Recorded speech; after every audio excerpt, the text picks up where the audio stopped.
So I've seen Flat Rate Master and a bunch of other guys do this, so I figured I might as well try it myself.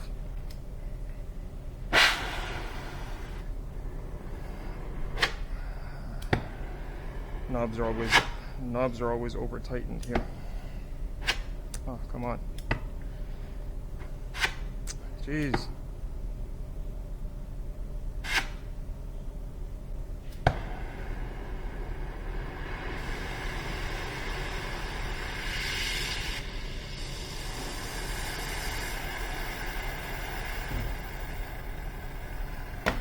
Shouldn't need much.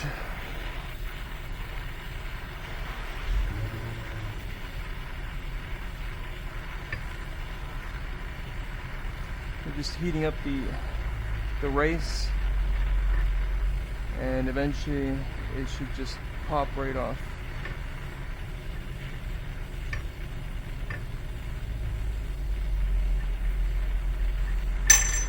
Nice.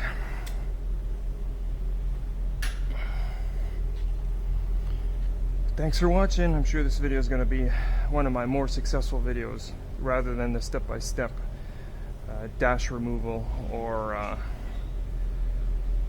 coolant flange removal on a VR6. And some of you guys are wondering, obviously, what did I use to support the hub with so that I can rotate it? Well, anything that you can use. This is a spare